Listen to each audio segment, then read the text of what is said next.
Hysterectomy பண்ணதுக்கப்புறம் என்ன side effects வரும்? 40ஸ்ல பண்ணுறப்ப மெயின் கொஸ்டின் ஆல்ரெடி நீங்கள் மென்சுரேட் ஆகிட்டு இருப்பீங்க. மோஸ்ட்லி ஓவரி நார்மலாக இருந்தால் ஓவரி ரீட்டைன் பண்ணிட்டு பண்ணுவோம்.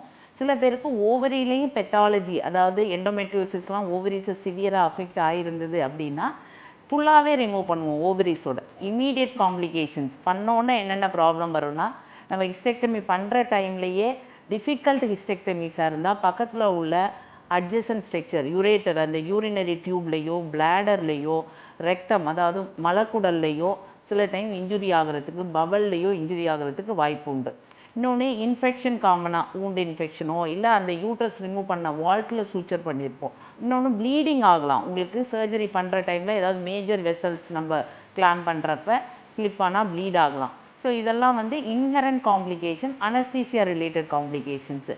அப்புறம் போஸ்ட் ஆப்ரேட்டிவ் ரெக்கவரியில் ஹிஸ்டெக்டமி பண்ணவங்களுக்கு டிவிடி, அதாவது பிளட் வெசல்ஸில் கிளாட் ஃபார்ம் ஆகிக்கும். அப்போ நிமோனியா மாதிரி பல்மனரி எடிமான்னு சொல்லுவோம். லங்ஸில் அந்த கிளாட் மூவ் ஆகி ப்ராப்ளம் வரலாம். டிவிடி, டீப் வெயின் த்ராம்போசிஸ்ன்னு சொல்லுவோம்.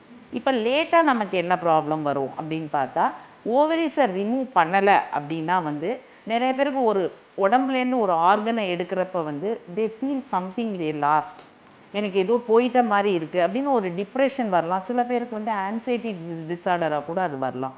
சில பேருக்கு செக்ஸில் இன்ட்ரெஸ்ட் இல்லாமல் போகும். மெனோபாஸ் ரிலேட்டட் சேஞ்சஸ் அந்த பேஷண்ட்ஸ்க்கு வரக்கூடிய வாய்ப்பு இருக்கும். 40ஸ்லேயே மெனோபாஸ் வந்ததுன்னா அவங்களுக்கு நிறைய ஹெல்த் ஹசார்ட்ஸ் வருங்கிறதுக்காக ஹார்மோன் ரீப்ளேஸ்மெண்ட் தெரப்பி அப்படிங்கிற ஒரு தெரப்பி வி ஆர் அட்வைசிங். அது யூஸ்வலாக ஒரு 3 to 5 years with doctors monitoring அந்த நார்மல் மெனோபாஸ் ஏஜ் வரைக்கும் நாங்கள் அதை கொண்டு போக பார்ப்போம்.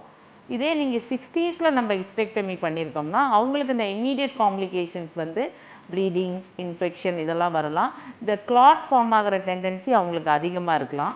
இம்மீடியட் ரெக்கவரி ஆனதுக்கப்புறம் மோஸ்ட்லி அவங்களுக்கு டிப்ரெஷன், ஆன்சைட்டி டிஸார்டர்ஸ் அந்த மாதிரி வரலாம். சில பேருக்கு அந்த வால்ட் அதாவது எந்த இடத்துலேருந்து நம்ம யூட்ரஸை ரிமூவ் பண்ணோமோ அந்த வால்ட் ப்ரொலாப்ஸ் ஆகிறதுக்கு, அது மட்டும் தள்ளிக்கிட்டு குடலோட வெளியில் வர்றதுக்கு வாய்ப்பு உண்டு. That is called as vault prolapse.